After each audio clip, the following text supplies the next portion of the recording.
You know, folks, every day here on the channel, we bring the receipts and we show what Donald Trump has said and done. And we have people who, no matter how many receipts we bring, will tell us that we didn't really see what we think we saw. We didn't really hear what we think we heard, and that we're taking everything out of context and we're all just being hyperbolic.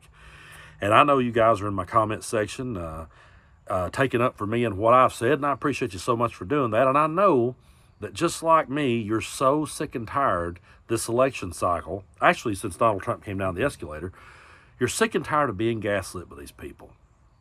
You're sick and tired of constantly pointing out the receipts and bringing those receipts and having them tell you that you didn't see what you think you saw. I know how frustrated you guys are with that. But I'm going to show you these next couple of clips because it's not just people in the comment sections of these videos. It's the Speaker of the House. Mike Johnson gets receipts brought right straight to his face. And wait till you hear his answers. Take a look. Donald Trump repeatedly referred to prominent Democrats and others on the left in the United States, American citizens, as, quote, the enemy from within, unquote. And he suggested as president he would want to use the National Guard or military against them. Let me play some of that for our viewers. The bigger problem are the people from within. We have some very bad people. We have some sick people, radical left lunatics. And I think they're and it should be very easily handled by, if necessary, by National Guard, or if really necessary, by the military, because they can't let that happen. One of the first things you did when you joined Congress was to create the Honor and Civility Caucus. Does wanting to use the military against political opponents, would that pass muster with the Civility Caucus? That's not...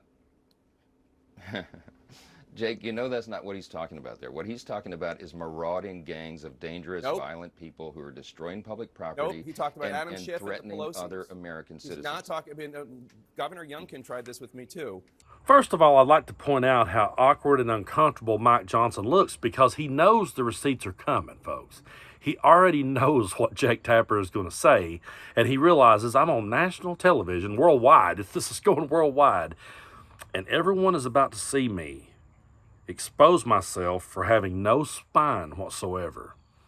I'm not going to be able to stand up to my leader, so I'm going to try to nervously laugh and then say that that's not what that Trump said. That Trump was referring to gangs and people that was destroying property. He wasn't referring to people in the pro-democracy movement. He wasn't referring to his political opponents. And then, of course, Jake brings the receipts, and once again, you'll see Mike Johnson just have no spine.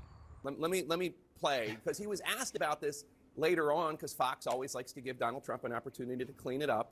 And he always says, no, I said what I meant. Here's what he said when asked about it the next day. It is the enemy from within, and they're very dangerous. They're Marxists and communists and fascists, and they're sick. I use a guy like Adam Schiff because they made up the Russia hoax. It took 2 years to solve the problem. Absolutely nothing was done wrong, et cetera, et cetera. They're dangerous for our country. We have China, we have Russia, we have all these countries. If you have a smart president, they can all be handled. The more difficult are, the Pelosi's, these people, they're so sick and they're so evil. That's what he's talking about, using the U.S. military against, not marauding gangs of Venezuelan. Wait a minute. Adam Hold on. Schiff, Nancy Pelosi's husband, Paul. So let me just say, if a Democratic presidential candidate said that you and your wife were evil and that the military should be used against you, I would say that's disgusting. Well, thank you. And some have said that about us because they don't like my politics. I did not hear President Trump in that clip say he's going to sick the military on Adam Schiff. That's not what he's saying. You got two different clips in two different contexts.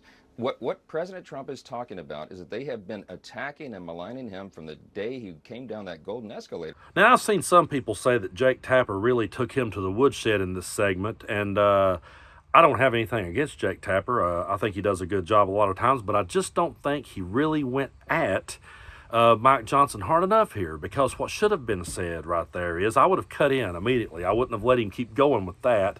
I would have cut in to say, no, sir, he has been on a criminal rampage ever since he came down that escalator. We've been bringing the receipts of his criminal rampage ever since he came down that escalator, and you are still sitting here with us showing you the receipts defending him. How do you sleep at night? That is what I would have loved to have heard Jake Tapper said. But, it's like Mike Johnson is going to sit there and continue to defend Trump, and he's going to defend him for things that he would never, ever in a million years defend Joe Biden for. And in this next clip, as frustrating as this is, and I know I say so many times that this ain't funny, this is no laughing matter, it's hard not to laugh at just how over-the-top ridiculous Mike Johnson is in this next one when he has to defend Donald Trump's fascination with Arnold Palmer's penis. Take a look. The former president kicked off his rally with a detailed story about Arnold Palmer, at one point even praising the late legendary golfer's genitalia, unquote. Mr. Speaker, you're crossing all over the country. You're working hard to get Republicans over the line in this election. You're talking about substantive issues. Is this really the closing message you want voters to hear from Donald Trump, stories about Arnold Palmer's penis? Well, listen, I think that the headline that I read about the rally in Pennsylvania yesterday was the big question, and it's the one that Kamala Harris has not been able or willing to answer, and that is, are you better off now than you were under the Trump administration? I remember back when Bill Clinton was president, every preacher around here preached every Sunday from their pulpit about how immoral he was and how he cheated on his wife and he was this terrible person and how that he didn't set the right examples for our children. And those same ministers are on their pulpit saying, pray for this election and pray for Donald Trump and pray that we can get him over the finish line. And he's out there obsessed and fantasizing about a golfer's penis. And then Mike Johnson has to sit there and try to find a way to defend it. And of course, he's just going to keep digging in his heels and going to bat for his cult leader. It's so pathetic, but let's keep rolling. I promise this is the last one I'm going to make you look at today.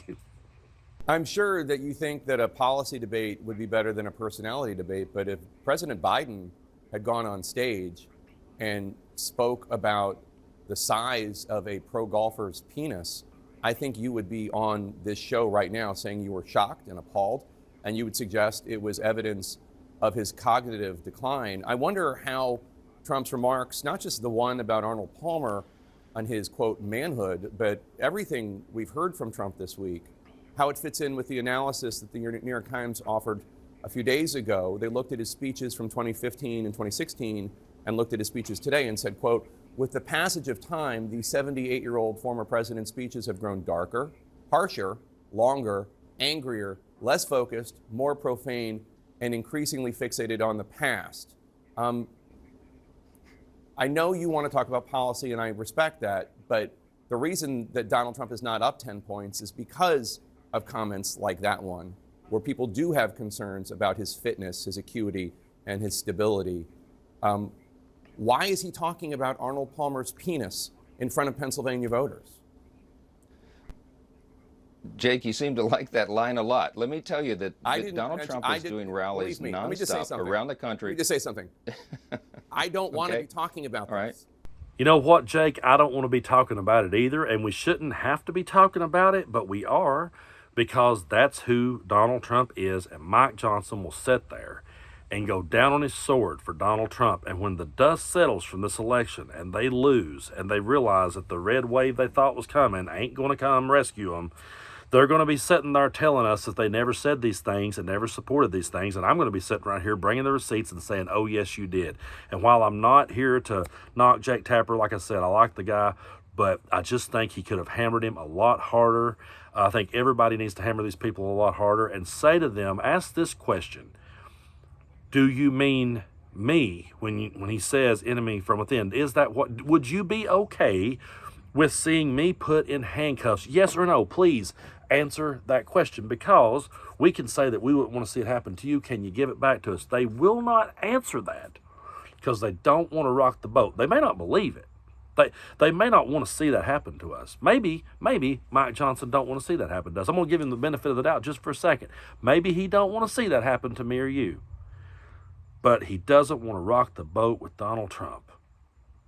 He doesn't want Donald Trump to come after him, and he doesn't want to lose support. So he's going to sit there, and he's going to be spineless, and he's going to be humiliated. Worldwide, the whole world is going to get to see him humiliated by Jake Tapper.